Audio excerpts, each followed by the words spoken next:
Experimental Theater's 5th annual 24-hour theater. 24-hour theater is a fun event put on by the X where writers come in at the beginning of the night. They write all through the night.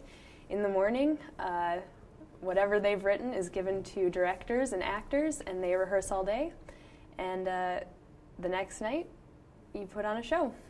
The play you produce must be no shorter than 15 minutes and no more than 20 minutes long. As much as we love art, 20 minutes will be the cap for the show. The directors receive the shows and the actors receive the shows and work on it all day, and then in the culmination at the end is everyone gets to see it. You have been given an object of inspiration. This object is meant to stimulate your creative juices and act as some type of muse for your work. Well, okay, so we got here at 8 o'clock and we were given our pieces of inspiration. This DuPont Jack-in-the-Box and this flamingo hat. I came in, got my props, and started working. I have characters, I have most of a plot, and hopefully I will have a full play by the end of the night. You are to write for 5 to 8 people. The number you have drawn is the number of the group your piece will be assigned to, which determines which actors you get. No one will know who or how many actors they got until the actors show up. We figured out, the theme and genre that we wanted our play to have, and then came up with characters within our setting, and the script really came out of the characters' actions and how we thought that they would react to what was happening in our play. I signed up to be a writer because I actually acted in 24-hour theater last year, and I thought it would be really fun to get a whole new perspective on the event, and so I decided to do writing and get in on the beginning stages of the process rather than the end.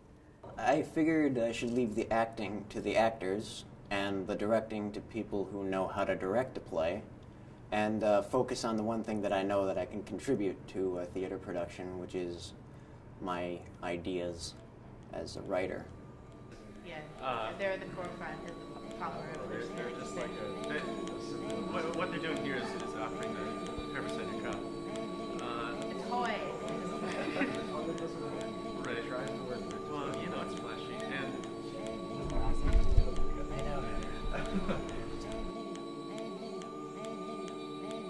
The fact that I'm here at all really shows the benefit of having something like 24-hour theater and experimental theater, because without something like this, I wouldn't ever have a chance to be a part of a theater production like this. 24-hour theater, to me, is a really good opportunity to screw up your sleep cycle.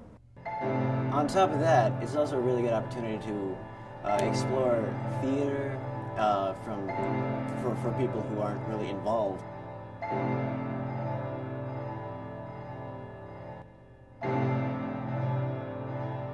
I have nothing but good things to say about the experimental theater.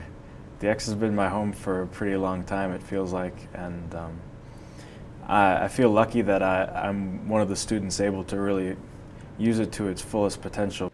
Well, I think the stakes of having an experimental theater at a public university like the U is really a question of future. There is that room to play around a lot, and I think that's what the directors and the actors look forward to doing. It's a question of professionalism under fire, and it's a question of efficiency balanced with artistic integrity.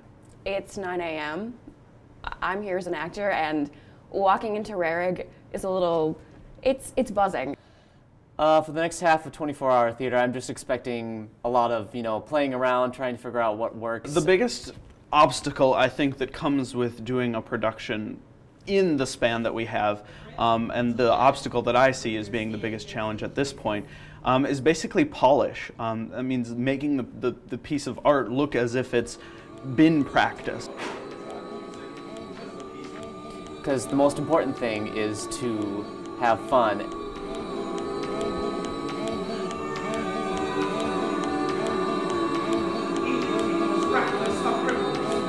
The most unpredictable, a ruthless and power-hungry thief. You all know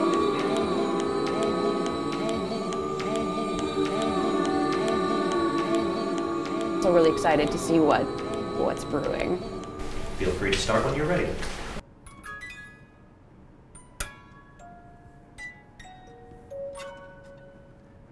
Have a good show.